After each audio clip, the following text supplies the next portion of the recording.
look that up. My name is Nancy Rafferty. I'm a member of the Schoolcraft Historical Society, and I have to give you a personal note before I get started.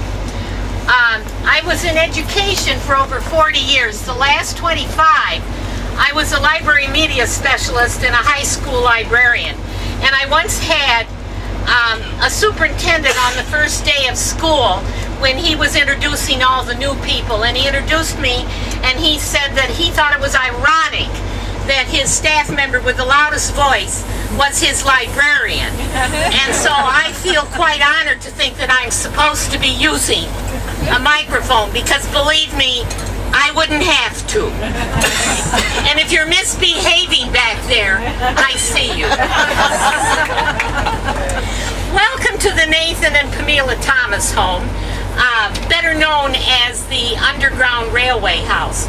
When we are talking to children when they come through here, we've made it a habit of saying welcome to the Thomas home, because we feel it's very important that our students realize that although this was a safe house, it was a home and a family lived here.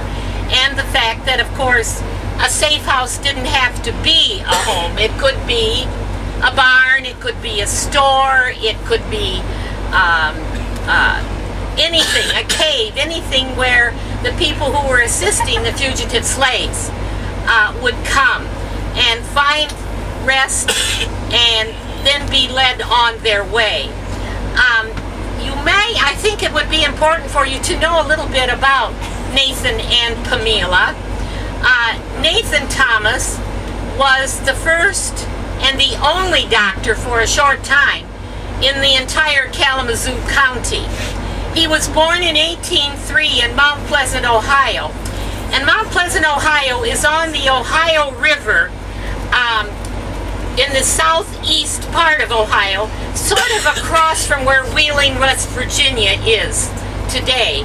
But of course, at that time, West Virginia was not a state. It did not become a state until during the Civil War, when the mountainous people from the mountains separated themselves from the state of Virginia. Nathan's family was of Quaker parentage, and he watched his family and neighbors helping escaping slaves get to Canada. And after he reached adulthood, he taught for one period of time and then decided that's not the way he wanted to spend his life. He wanted to become a doctor, and so he did something unusual at that time. He went to college. He went to the medical school, Medical College of Ohio in Cincinnati. In those days, most doctors attached themselves to another physician and learned on the road, so to speak. And then, after he graduated from medical college, he moved what he said west. And he came into Michigan and came to Schoolcraft in 1830, just at the time that our village was getting started. He brought his anti-slavery sentiments here. He did not hesitate to take every opportunity he had to speak out against slavery, and later on indicated that there were a number of occasions when he helped escaping slaves almost from the time he got here. In 1835, he built a two-room house, which is our parlor and our kitchen. And he used the front room as his office. He rented the back room out and continued to live in the Big Island Hotel, which I must say to you was not my Hampton Inn. It was a small building, and he continued to live there because, of course, at that time he was still single. And if he had stayed and lived in his own home, he'd have to take care of his horse, himself, dinner, and everything. By living at the hotel, he had people taking care of his personal needs. And then in 1840, he married Pamela Brown. Now, those of you who see her name, it looks like Pamela, because that's how it's spelled, but she pronounced it Pamela. She was Schoolcraft's first school teacher, and so she remained Miss Pamela to a large portion of the Schoolcraft population through her entire life.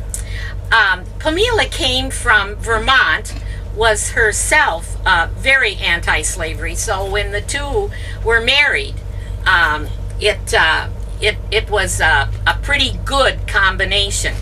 They added to their house, so if you're looking at the house, you will see that the middle section, which is where the parlor and the kitchen are, there are 2 small bedrooms upstairs, and then they added wings on each side.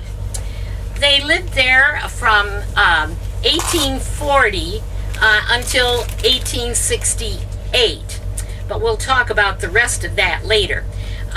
In 1842, their first daughter, Avis, was married, and the next year a man by the name of John Cross arrived at their door.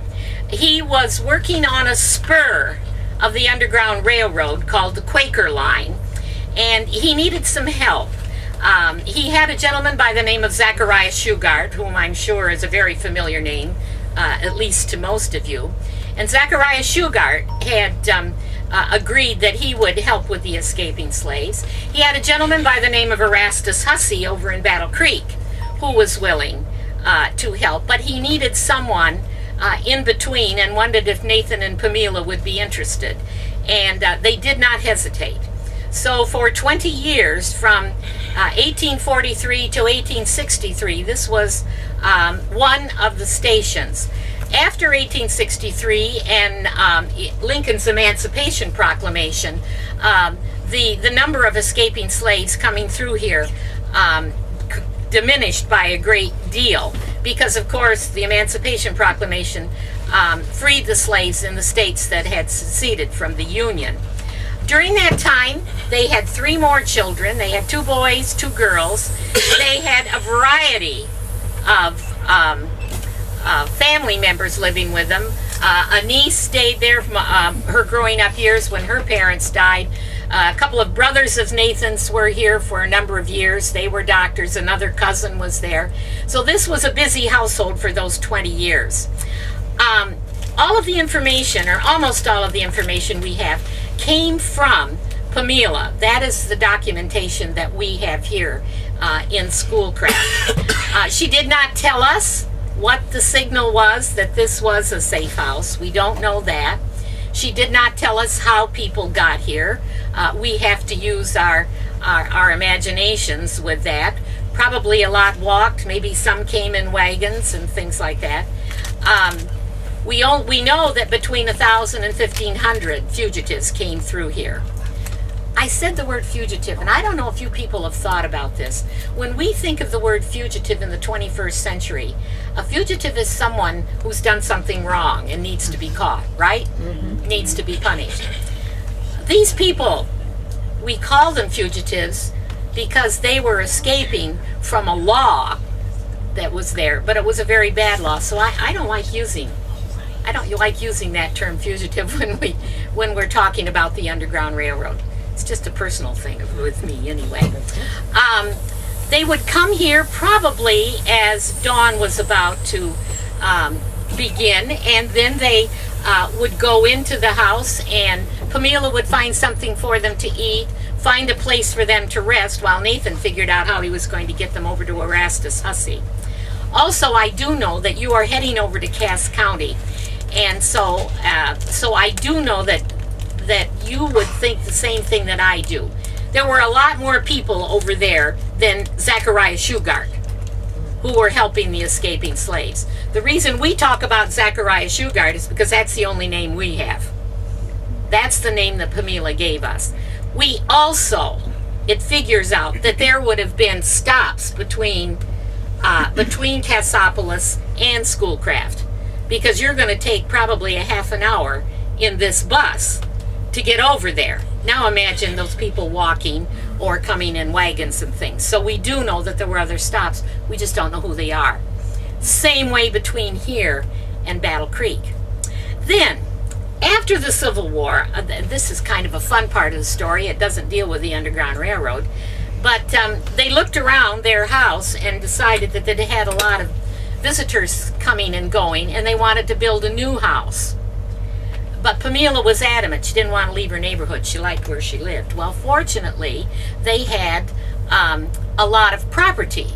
And so they built a gorgeous 3-story yellow brick house with a cupola on the top. They let the house sit for a year, and in 1868 they moved their furniture out of this house into the new house, and then picked this house up and brought it here on this property in 1868. So although you're going to be in there walking the floors and seeing where our escaping slaves were, the house wasn't located here. It was located about 5 blocks on this street right behind us. And the driver's there. Good. And I would suggest will you drive by on the way out? I want you to see it because it's an exquisite house. I had been rattling on for a long time, and